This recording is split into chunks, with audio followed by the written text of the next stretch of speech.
Every morning before you start your day, we make sure that you start your day ngezwi elinamandla ngoba izwi linamandla. Izwi liyaphilisa, liphula izigoqo zesitha. Lingukuphila kwethu, and our verse of the day is found in the book of Ephesians chapter 6 verse 10. Elokugcina qinani enkosini nasemandleni ayo amakhulu. Elokugcina bazalwane qinani enkosini nasemandleni ayo amakhulu. Ngicela ungibambela lelizwi namhlanje, usalele embhedeni wakho usacabanga ngosuku lo namhlanje.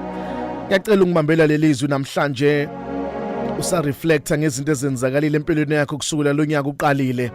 Ezinye ezenzakalile azimnandi, ezinye odlule kuzona uzithande. Mawuzicabanga uzindla ngazo, inhliziyo yakho igcwala usizi nomunyu, amehlo agcwala inyembezi. Ngoba mawucabanga izinto odlule kuzona kugcwala usizi enhlizweni yakho ngenxa yezinto osudlule kuzona. Kodwa ngiyathanda namhlanje ukukukhumbuza nanku umbhalo obhalwe ngumpostoli uPaula ebhalela ibandla lase-Efesu elalibhekene nezingxushunxushu nezinto eziningi eladlula kuzona.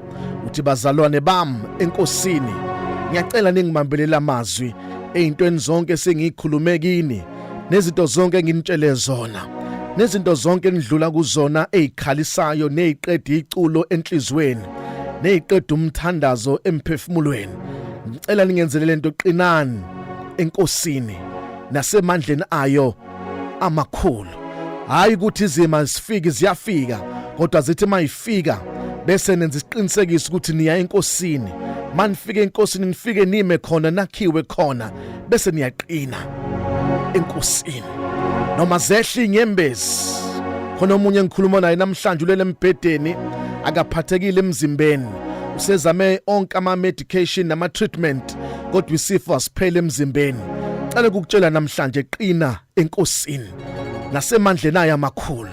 Khona oseteksini njengamanje ubheke emsebenzini, uyazi ukuthi khona lo muntu nje omhlalise kabe emsebenzini.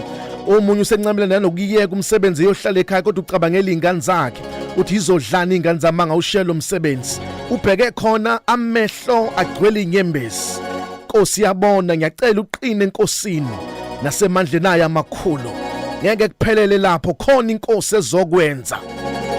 Khona omunye namhlanje ugraduateile, unesitifiketi, unedegree, enyilenga nasodongeni nesithombe sakhe mayengena endlini uyayibona efaka igraduation gown yakhe, inyembezi zivele zehle aze nyanye kwasithombe segraduation azonde nedegree akanayo ngenxa ukuthi umsebenzi akawuthole. Yababona babefunda emva kwakhe sebeyasebenza baqashe ukuthi usahlele ekhaya. Qina enkosini nasemandleni ayo amakhulu. Inkosi yabona, inkosi yezwa, inkosi izophendula. Ngiyacela uqine enkosini. Omunye useze wathi sengiyeke noku-apply ngoba kuyafana uku-apply nonga-apply, sengivele ngayeka. Ungayeki, phinda uzame futhi. Qine enkosini nasemandleni ayo amakhulu. Khona omunye namhlanje ulele embhedeni uthi njengoba namhlanje kuLwesine sibuya emncwabeni ngesonto ledlule besiyongcwabe ngimthandayo. Angazi impilo ukuthi izongiphathelani. Ayikazi phela inyanga engekho lapha endlini, asazi ukuthi soqhubeka kanjani. Asazi ukuthi impilo izobanja njengoba engasekho nje. Ngiyacela na uqine enkosini, qina umisibindi. Inkosi nawe, inkosi yakubona. Uthangazi ukuthi ngizosurvive kanjani kuleli khaya. Ngoba lo muntu kuye beyiphile besime ngaye, noma ingekho into engithena akayenza, kodwa ukwazi ukuthi ukhona nje. Besibuyelwa yithemba kodwa akasekho. Noma sifike ekamelweni ngathi sombona, kodwa ngoba engasekho ngeke siphinde simbone. Qina enkosini nasemandleni ayo amakhulu. Inkosi iyabona, inkosi iyezwa, inkosi izophendula. Qina enkosini nasemandleni ayo amakhulu. Yakubona inkosi, yasazi inkosi isimo sakho. Yimisibindi. Omunye ulalela usejele uthi yazi inkwanyana ngiyadonsa iminyaka kodwa icelela mangilazi. Ngikhuluma iqiniso enkosini, lento abathi ngayenza angiyenzanga.